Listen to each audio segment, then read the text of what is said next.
इस कहानी की शुरुआत में हम एक इंट्रोगेशन का सीन दिखाया जाता है, जहां एक साइकियाट्रिस्ट जिसका नाम माया है, वो अपने सामने बैठी लड़की जिसका नाम मौसमी है, उसे सच उगलवाने की कोशिश कर रही थी और वह उसे काबूल करने को कहती है कि तुम नहीं, अपने दोस्त प्रकृति को मारा है। माया कहती है कि उसे रात उसे कमरे में सिर्फ तुम और तुम्हारी दोस्ती, मगर तुम कहती हो कि तुमने उसे नहीं मारा। मौसमी कहती है कि मैंने उसे नहीं मारा, मगर तभी वहां मौसमी कहती है कि मेरे पीछे कोई खड़ा है। मौसमी कहती है वो एक प्रेत आत्मा है जो मुझे मारना चाहती है। लेकिन इंट्रोगेशन रूम के बाहर बैठे पुलिस इंस्पेक्टर अपने हवलदार से कहता है कि यह लड़की झूठ बोल रही है और कोई प्रेत आत्मा है नहीं। इधर माया उसे कहती है कि तुमने जो मर्डर किया है उसे काबूल कर लो, मगर मौसमी मना करती है और कहती है कि यह सब उसे प्रेत आत्मा की वजह से हुआ है और यह आत्मा यहाँ से जाना नहीं चाहती। इसके बाद कहानी जाती है 1 साल पहले की फ्लैशबैक में, जहाँ मौसमी को देखते हैं सोते हुए। तभी उसका फ़ोन बजता है। जब फ़ोन उठाती है तो यह उसकी मरी हुई बहन जिसका नाम स्नेहा है, उसे फ़ोन करती है और अपनी मरी हुई बहन की आवाज़ को सुनकर मौसमी चौंक जाती है। उसे लग रहा था कि कोई उसके साथ मजाक कर रहा है। फ़ोन पर जो भी है, मौसमी उसे कहती है कि मैं अभी अभी बहन स्नेहा के फ्यूनरल से आ रही हूँ और जो भी हो, मजाक करना बंद करो। उसकी बहन स्नेहा उसे कहती है कि आवाज़ नीचे करके बात करो और मेरी मौत तुम्हारी वजह से हुई है। ये सुनकर मौसमी कहती है कि तुम्हें उसका फ़ोन कहाँ से मिला और तुम कहाँ से बात कर रही हो, तुम हो कौन? और उसकी बहन उसे पूछती है कि तुम मुझे मिलना चाहती हो।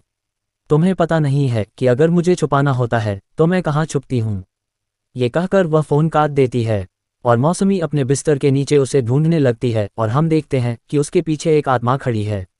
इसके बाद घर का रेडियो अपने आप ऑन हो जाता है और उसमें से उसकी बहन स्नेहा की आवाज़ आने लगती है और उसके कमरे के चारों ओर से उसकी बहन की आवाज़ आने लगती है। मौसमी अपनी बहन की आवाज़ सुनकर बहुत डर जाती है। फिर अचानक उसकी आवाज़ बंद हो जाती है और उसके सामने आत्मा आकर उसे डरा देती है। अब अगले सीन में कहानी जाती है 1 साल के बाद, जहां हम फिर से मौसमी और उसकी दोस्त प्रकृति को देखते हैं जो मुंबई शिफ्ट हुई है और दोनों मिलकर एक नया फ्लैट रेंट पर लेते हैं। उस फ्लैट का ब्रोकर उन्हें पूरा फ्लैट घुमाता है और उन दोनों को ये फ्लैट पसंद आ जाता है और दोनों वहीं पर रहने लगती हैं। यहाँ प्रकृति को अमित के बारे में डिस्कस करते हुए सुनते हैं जिसे मौसमी पसंद करती है।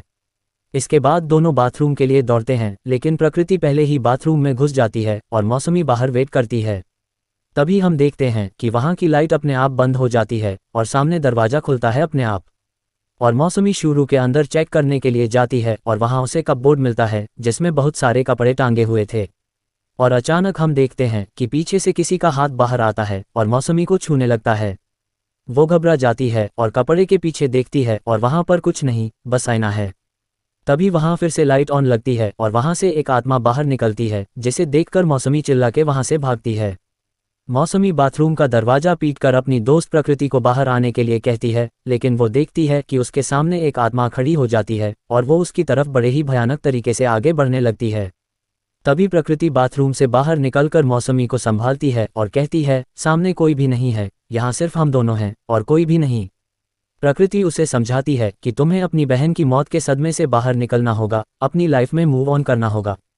तभी उसके कमरे के बाहर उसके बाकी दोस्त भी आ जाते हैं, जिसमें अमित भी आया हुआ है और उसके बाद वो सभी पार्टी करने लगते हैं।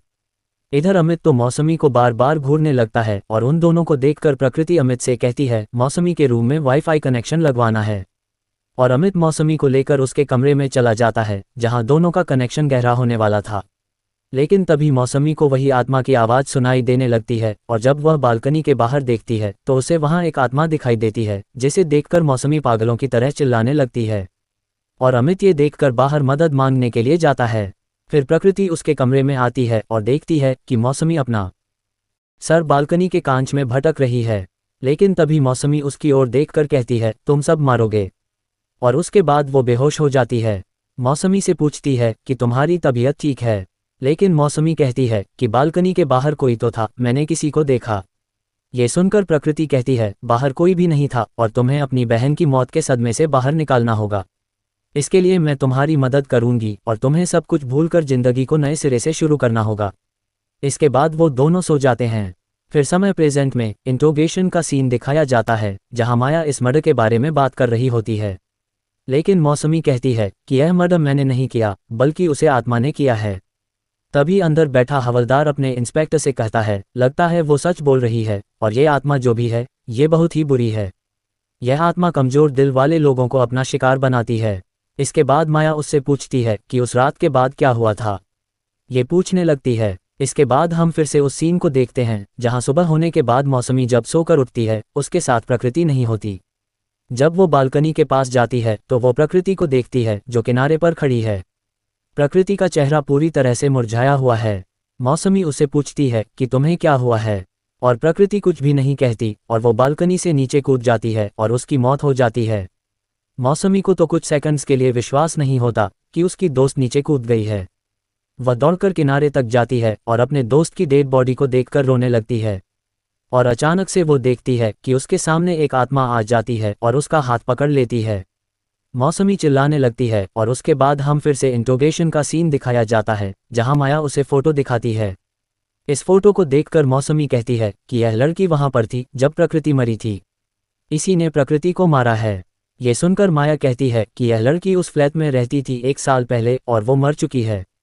ये सुनकर हवलदार इंस्पेक्टर से कहता है कि पोजीशन 5 स्टेज में होता है। पहले स्टेज में प्रेत आत्मा कमजोर दिल वाले इंसान को ढूंढती हैं और उसे पुकारने पर अगर वो इंसान पीछे मुड़कर देख लेता है तो उस इंसान के ऊपर वो अपना कब्जा कर लेती हैं। दूसरे स्टेज में वह आत्मा उस इंसान के सामने आना शुरू हो जाती है और उस आत्मा को कोई और नहीं देख पाता। और यही सब मौसमी के साथ भी हुआ था। जब वो फ्लैट में आई थी तो वो आत्मा उसे दिखाई दे रही थी और वो किसी को दिखाई नहीं दे रही थी। तीसरे स्टेज में अगर वो आत्मा उस इंसान को एक बार छू लेती है तो वो उसके शरीर पर हैवी होने लगती है और यह भी मौसमी के साथ हो चुका है। चौथे स्टेज में अगर वो इंसान किसी दूसरे इंसान से हेल्प लेने की कोशिश करता है तो वो आत्मा उसे मार डालती है। और इसी वजह से उस आत्मा ने प्रकृति को मारा, क्योंकि प्रकृति ने कहा था कि चाहे कुछ भी हो जाए मैं तुम्हारी मदद करूंगी, और इसीलिए उस आत्मा ने प्रकृति को मार दिया। फिर अचानक हम देखते हैं कि वहां की लाइट्स अपने आप ऑन ऑफ होने लगती हैं। ये देखकर माया चिल्लाने लगती है कि लाइट्स को क्या हो गया, मैं जल्दी जाकर चेक करूं। ये देखकर हवलदार समझ जाता है और कहता है कि 5वां स्टेज आ चुका है और अब वो आत्मा पूरी तरह से मौसमी को अपने काबू में कर लेगी, और यही अब हो रहा है। तभी मौसमी अजीब तरीके से बर्ताव करने लगती है और माया उसे कहने लगती है कि आखिर तुम्हारे साथ हो क्या रहा है। मौसमी को देखते हैं जिससे वो आत्मा दिखाई दे रही थी और उसे देखकर वह भागने लगती है। माया उसे कह रही है यहाँ कोई भी नहीं है, और वो कमरे के कोने में जाकर खड़ी हो जाती है। लेकिन जब मौसमी मुड़ती है वो माया को देखकर बड़े ही डरावने तरीके से मुस्कुराने लगती है, और फिर वो आत्मा मौसमी के शरीर के अंदर हैवी हो जाती है और उसका चेहरा भी डरावना हो जाता है। ये देखकर माया मदद के लिए चिल्लाती है। ये देखकर पुलिस वाले वहां से जल्दी निकलते हैं उसे बचाने के लिए, लेकिन मौसमी उनके पीछे आ जाती है और उन्हें मार डालती है। और इसी के साथ यह मूवी यहीं एंड होती है। अगर आपको यह वीडियो पसंद आया तो वीडियो को लाइक करें, चैनल को सब्सक्राइब करें। मिलते हैं नेक्स्ट वीडियो में। Take care.